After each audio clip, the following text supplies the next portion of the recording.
Okay, so we have Big Bang and Doppler shift, the last lesson for Earth science.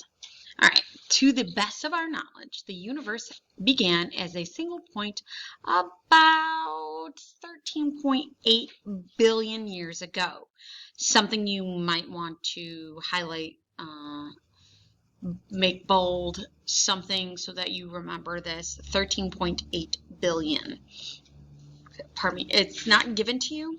The 4.6 billion for Earth, yes, is absolutely given to you. You can find that in your reference table, page 8. All right, so we don't know what came before the Big Bang. Maybe another universe or maybe nothing. Physics hasn't been able to get that far yet.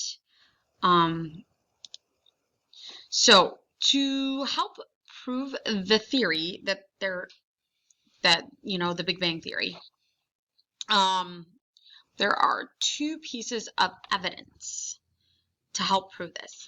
The first is that the universe started from one huge explosion, the Big Bang, and there should be lots of energy given off. So if you've ever seen fireworks or like somebody blowing up, not blowing up, but like demolition of huge complexes or a dam or something like that, you see that boom, even like the atomic bomb, seeing pictures of that, you have the boom and then the mushroom out like that expands. So keep that in mind, that expanding part.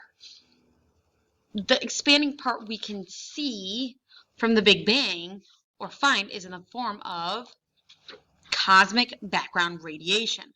Another important thing to know, cosmic background radiation.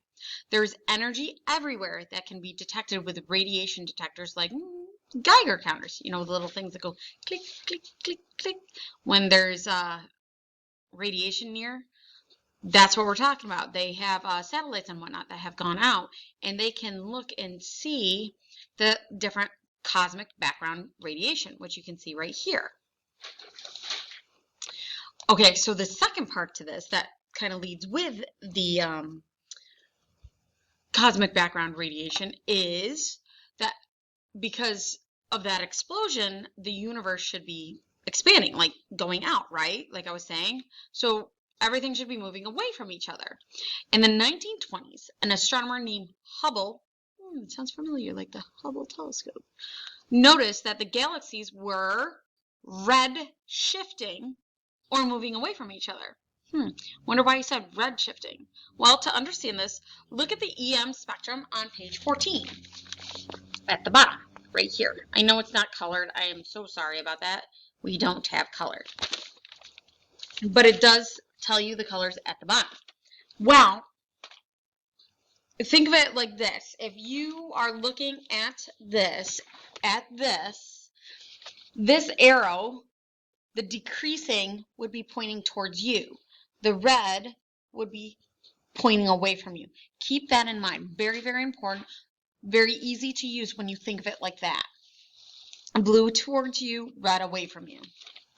All right? So, looking at the radio waves, which are right here towards the red side, and gamma rays, which are over here towards the blue side, gamma rays have shorter wavelengths. See that right there? You do not have the wavelength thing. Maybe hint, you might want to write this in your reference tables so that you have it and it will help you out a little bit more. Hint, you might want to do that. Think of these wavelengths like water waves. First off, water wavelength is the distance from crest to crest. Oh, sorry, they have longer wavelengths than gamma rays. The shorter the wavelength, the more energy the wave has. So, shorter gamma rays, those are really, really short, are much more powerful than, say, like radio waves, which have a longer wavelength. What do I mean by that? So when you go into chemistry, they do talk a little bit about nuclear energy and some radiation. And well, gamma radiation, that's the scary stuff. You don't want to deal. Like gamma radiation is like tiny, minuscule, microscopic particles that are like bullets. They can shoot through anything, even lead. Like, this is scary stuff. You don't want gamma radiation, all right? Whereas radios, sometimes radio waves can't get through some things, which is why you get really crappy connection when you're downstairs in a basement. All right, so now we're going to look a little bit more into this, this blue and red thing. So blue is much shorter than red. Again, I would, on your reference table, I would draw it in maybe above where it says the electromagnetic.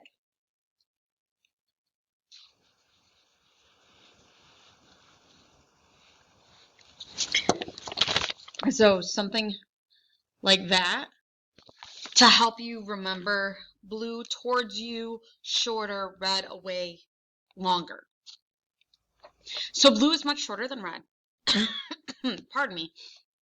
If an object is moving towards you, the waves get compressed. So and are shorter, which is called blue shifting. So think of it like as fire truck or police car or an ambulance. You know how they have those sirens going?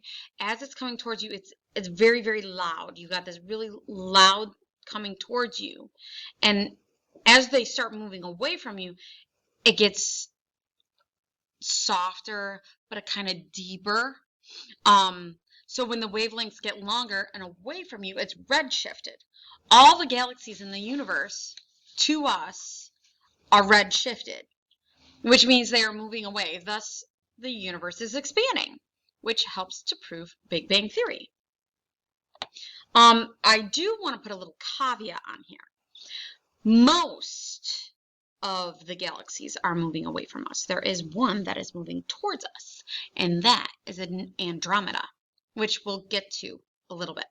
If you do the extra credit, you'll see it. All right, so timeline. This is important also. So the universe came first, about 13.8 billion years ago, and then our sun in the solar system about 5 billion years ago, and then the Earth and the rest of the planets, which about 4.6 billion years ago. Really important to know that the time frame in that. Universe came first, then our sun, and then the planets. Okay, so you got to remember it in that order, all right? That is it for today. If you have any questions, please ask me. Don't forget to do the Ed Puzzle. Hop on Zoom once a week with me. Don't forget to study for the test. Besides that, have a great day.